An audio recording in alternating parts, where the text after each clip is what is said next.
Now, I handled the evacuation for Indian Point for 12 years. The plan is a very good plan. You know, we follow it, it works really well, works from Putnam to New York City, depending on which way the wind is blowing. If you have 4 or 5 sunny days, maybe you get a lot of people out, but people have a lot of questions about it. I don't know what happens to the people, by the way, if we send them south, because I have no idea. We just send them south, and the plan doesn't tell you where they're going, just says south. And I don't know whether they go over the bridge, I don't know whether they go down to New York or whatever. We don't know if the mothers and fathers are going to run to the schools and pick up their kids before our buses get there. And we don't know if our buses are going to get there because they got to go down to Yonkers and pick the buses up. And they may live in Buchanan, right by the plant. You think they're going to live there, leave their families and go down there?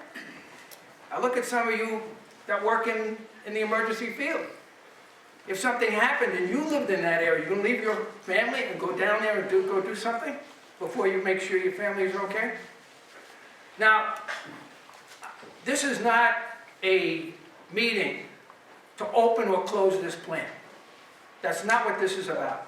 This is about being prepared for an incident. Because if the plant stays open, you might have something happen and you got a big problem. If the plant closes, you have spent fuel rods sitting there. You also have a decommissioning that can go on for 10, 15, 20 years. Now, you're one of the first groups that's going to hear from people who have gone through a situation that nobody else has ever gone through, who have plants similar to the ones out here, and they have real stories to tell with real expertise. Listen to them. And after they speak, you're going to hear from a number of other experts who are going to present things to you, and then ask all the questions that you want.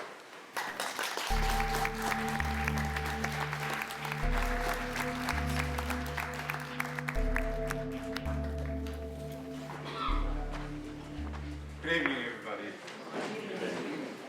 77,000 residents of 28,000 households within 20 kilometers on from the Fukushima power plant were ordered to evacuate after the explosion of the #1 reactor building on March 12. Among these evacuees, there were many elderly people, small children, hospital patients, as well as physically and mentally handicapped people. There were also some children who lost their parents because of the earthquake and tsunami. Elderly people in hospital and old people homes were moved from one place to another, as there were not many places where they can be properly accommodated and looked after. Many residents outside 20 kilometers on voluntarily run away from home in fear of being irradiated, particularly mothers with babies and small children. However, because they never expected such a serious nuclear accident to occur, they were totally unprepared for this kind of crisis. They did not have enough drinking water, baby food, nappies, medicine, and other essential household goods. Therefore, they grabbed whatever they thought usable and dashed out the house and got in the car. Yet, as many people were trying to drive as far away as possible from the power plant, it soon caused traffic jams everywhere. It took 1 hour to drive the car 50 meters because it was a long, long line. Imagine how much dosages of radiation they were exposed to while sitting in the car. The fact that you cannot see radiation makes you so confused and disoriented, and thus everyone becomes so frightened, which leads to irrational and wild behavior. And many people, in particular children, are suffering from deep psychological trauma as a result of the fear of radiation and separation from their parents. I'm afraid that depression in association with radiation problem is and will be a serious problem to many victims of the nuclear power accident for a long, long time. Thank you very much.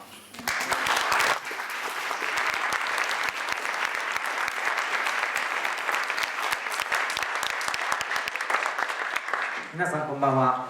Good evening, everybody. 恐怖みたいなことについてお話ししたいと思います。 Now, because a lot of the people here are first responders, I'd like to talk about the fear factor that first responders will be experiencing when they have to go into a situation like this. この方々は250までが上限として引き上げられました。 Now, the people who were firemen, police officers, and also there were military personnel who went into the nuclear facility just when the accident happened. These people were told that they could get up to a maximum of 250 millisieverts. 一旦事故が起きましたら、光線量の被曝をしてしまいます。 So the volunteers and the first responder type people are the ones who are going to be receiving the most radiation.